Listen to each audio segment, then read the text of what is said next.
Welcome to Gifted Underachievers, the podcast for mid-level creatives with delusional ambitions. In this segment, throughout his life, James has driven past the Bread Loaf Writers Conference campus in Ripton, Vermont, hundreds of times, if not 1,000. Often, he speeds by as the Writers Conference is happening, knowing he'd been rejected once more. Nonetheless, there are lessons to be learned from each failure, and in this discussion, James and Pat examine why Bread Loaf and similar creative conferences and or residencies matter. Pat. Yes, James. You already know, but Bread Loaf has turned me down, the bastards. Assholes. I know. What a bunch of elitist snobs. Well, now then, hey now. How do you know it's elitism and not... Actually, I don't. And I have to say, compared to the Yaddo rejection was, no, you're not coming here and we don't want you to apply again for at least 2 years. Right? Yeah.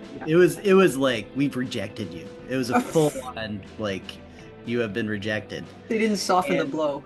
And Bread Loaf, because it's in Vermont, it's, a gentle state, a gentle place, sent a very kindly, sorry, but we don't have space for you this time around. Okay. Please try again. Kind of thing. But the thing that just, so I have applied to Bread Loaf more times than I can count. I don't do it every year. It's not like I'm like, that, but I have wanted to go there for a very long time. And one of the reasons why I have wanted to go there for a very long time is I have driven by the campus at least hundreds of times. Yeah, on your way. To go by it to get to where my parents retired to. And actually, even before then, I would have to drive by there. And so even when the kids were little and I had, these little kids in their car seat and, in the back of the car and I'm tooting along going to grandma and granny's or grandpa and granny's, I would say, we're going by Bread Loaf, and both kids, both fingers. Yeah. Yelling, let my dad.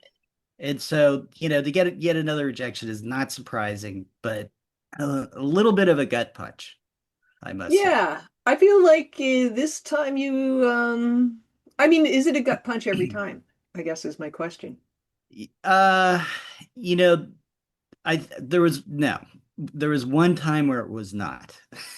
Once out of however many hundreds of times.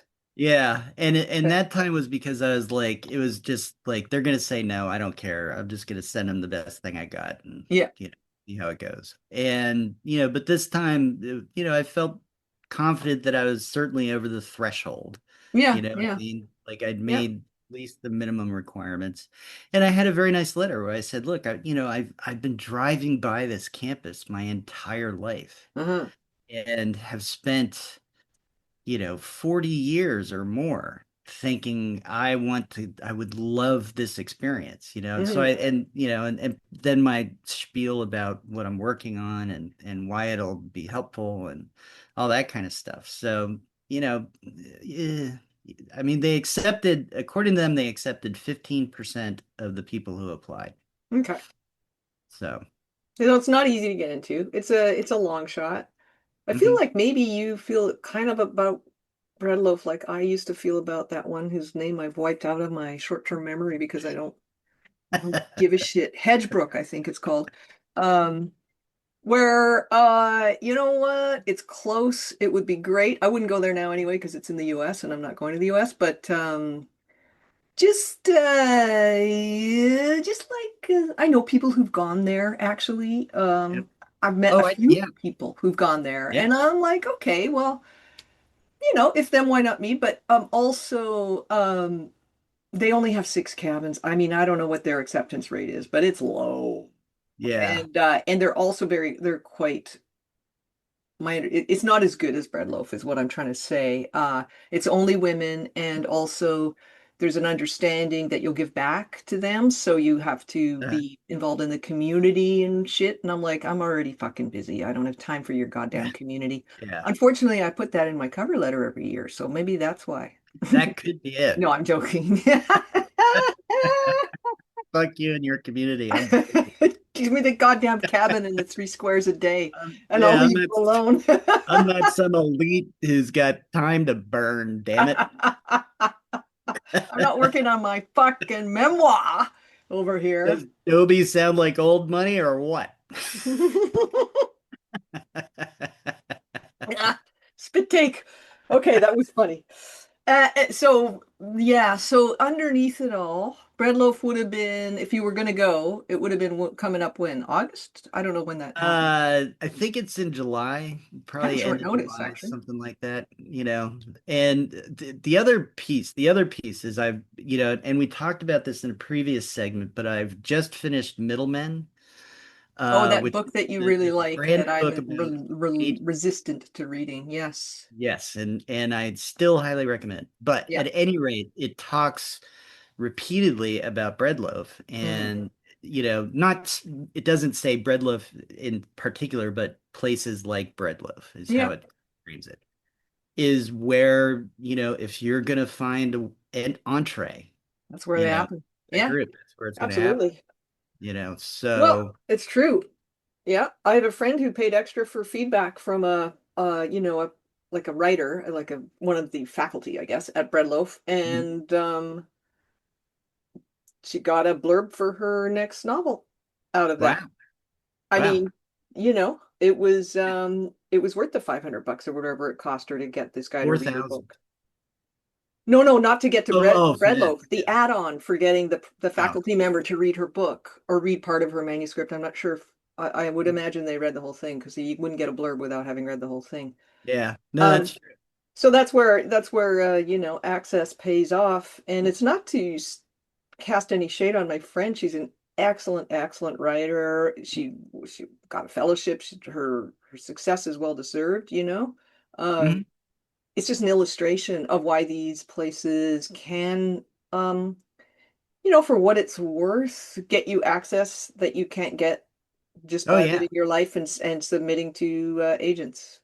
Oh, so I went to Wesleyan Writers Conference, and this was quite a Yeah. while ago. It was in the And Pleistocene age, I believe, wasn't it? yes, yes, yes, and won a scholarship. So I got to Wow. go nothing. Yeah. And the experience, one, was really great, just being in that environment and learning. But it's like I'm going out and having drinks with Chris Offutt, Alexander Chi. Hmm. I had one of the people who taught one of the courses. I can't remember his name. He's since passed, but he was a big writer for The Nation, which is a big magazine here in the States. Hmm. And I made all of these little connections that I was able to maintain Hmm. Hmm. Hmm. afterward. And I got an agent Oh from yeah, great. Stanford Greenberg, Wow. something, just from that one experience. Yeah. So writing conferences, now that to me is different than a residency, but Bread Loaf is a writing conference. It's not a residency, is it? No, it's not a residency, it's a conference, but Okay. But the it's difference. juried to be even allowed to Yeah, attend the yeah, conference. jury Okay. to be able to come, whereas Wesleyan at that time, I think they probably had like a max occupancy. Like if we reach that, then you can't come in. But the competition part was for the scholarship that I got. Yeah. So I'm just thinking because I went to Tin House in 2013 when they still had the conference, and it's in Portland at Reed Mhm. College. It's a cool conference. Yeah, It was annual. Lots of, fairly well-known writers there. yeah. Anthony Tin Doerr, House the is great. guy. Yeah, there's some, New York Times best-selling writers there. And I went because it was the year after I finished my MFA, and I just wanted to stay in touch with my friends because I did my MFA in the Portland area. And so you did have to submit, I'm not sure how many pages, maybe 20 pages to be accepted. And so it was curated in a way, like because we Mhm. did workshops. There was like 10 people at a workshop table with the guy I asked for, Jess Walter, who's a really good writer, really Mhm. nice guy and a good writer, good teacher. And so it was hard to get into, but it wasn't impossible to get into, like my writing was okay. It wasn't great. And Like I'm a better writer now because it's been 13 years, but I think those, the writing conferences, they kind of should be that level of hard to get into. Not so hard that you can apply 50 times and never get in. Okay, 50's hard for once a year. You'd be like in your 80s, but they should be hard enough that it's not, you can't just pay your money and get in because then you've got a bunch of dilettantes sitting Yeah. around the table who haven't written a thing. Yeah. I'm just Yeah. spouting Well, nonsense. Yeah. I mean, But, I think the cost can be, you got to be motivated because yeah. this was quite a few years ago, and the total cost was something like $2,500. Mm-hmm. So that's, that's no small change. No, That's not not. to most people. I forget what Tin House was, but it was probably about the same. And I paid Yeah. for a room too. Yeah. And so that kind of helps. Mm, But yeah, I agree. It should have something that distinguishes it. yeah. Um, you know, uh, but at the same time, and I feel this way still about Bread Loaf. Yado, I'm a little bit on the fence about, but I still believe that, I can apply to Bread Loaf and get in. Oh, for sure you could. Right. Yeah. I mean, because the point being, and we learned this from Kelly Kemick, Richard Kelly Kelly. Richard Richard Kelly Kelly Kemick. Kemick. Say Right. that 3 times fast. Thanks for correcting me. That there is so much subjectivity that is part of this because, say, very hypothetically here, you get 1,000 people who apply, say, 50% of them just don't make the grade. Like, Yeah. you can tell they need to more time. So then you've got 500 people and 50 spots, for Hmm. example. And so all of them have made it over the threshold. So what is the thing that differentiates, one person from another? And that's really going to come down to whatever the panel is that's making that choice. And Hmm. so Hmm. he had this very nice little story about, whereas this was for an award. And he was saying, this is the book that I really felt should win. But everybody else is like, no, it should be this other book that Hmm. he wasn't particularly, he didn't dislike it, but he wasn't as fond of. Yeah. And so, yeah, it's just there's so much subjectivity to it. And True. we've talked a lot about fairness, unfairness, and and that kind of thing. But separating that out, yeah, I mean, if them, why not me? So, Hmm. Hmm. Well, I wanted to give you condolences. So, condolences on the Bread well, Loaf's experience. thank It's hard. It's yeah, hard when you get your stuff rejected and you're like, okay, well, another year, I'll apply again. It's like yeah, it's I will. the grant experiment all over again, but really it's with Yeah, a conference. yeah. And Well, I'm going to be driving by there later today with a nice juicy bag of product that I'm going to fling at their. let me ask you something. I know you're joking. Yeah, I know. And today's the day that somebody actually does throw a juicy bag of product. And I get the police knocking on the door. Oh, well, the odds of anybody at Bread Loaf listening to Gifted Underachievers is pretty low. But what I'm gonna like, what if you asked yourself that thing that you Ah, raised your kids to sort of consider if they made a what is mistake, but apply it to you didn't make a mistake, but let's say, what mhm, can I learn from this? And what is yeah. needed? That's the second part that I don't think we've talked about before. What can I learn from this and what is needed? I got that from a Ah, newsletter that I subscribe to. And what can you learn from this? I don't know. We don't need to talk about it because we're going long no, anyway, no. but what is needed might be for you to take yourself out for a bagel and a schmear. You don't know. I think you've hit the nail on the head. Mm. Yeah. And I think it's yes. Yes. I deserve a reward, even if I'm giving it to myself. Exactly. Yeah. Yeah. Yeah. Yeah. So That's I'm going what's to stay at the needed. Middlebury Inn and, just delight in being in Middlebury. Right? Right? Yeah. Maybe bring Yeah. a book you've been really into or something. Who knows, right? Yeah. Yeah, there's nice.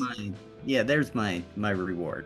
Yeah. And then also get a little print out a picture of Bread Loaf, the building or whatever, from their website or something, and then set it on fire in your hotel room. But don't get kicked out of your hotel. A little fire ceremony. Maybe go out into the street. Picture myself in front of the campus and be like, "This is the 199th time I have driven by. Let me in." Next year. Yeah, actually, I think I'm gonna do that though. That might be fun. There you go. Yeah. Nothing to lose. All right. Okay. There's a plan. Okay. Thanks for listening to Gifted Underachievers, the podcast for mid-level creatives with delusional ambitions. We'd love to hear how we're doing, or have you pitch a topic, or even yourself as a Gifted Achiever guest. Or you can leave a comment, join our chat page, or send us an email at giftedunderachievers@substack.com. You can find us on Spotify, Apple Podcasts, and anywhere else you like to download your podcasts. And as always, please hit the share and or subscribe button. It really does help. The algorithm pays attention. Thanks, and have an awesome day.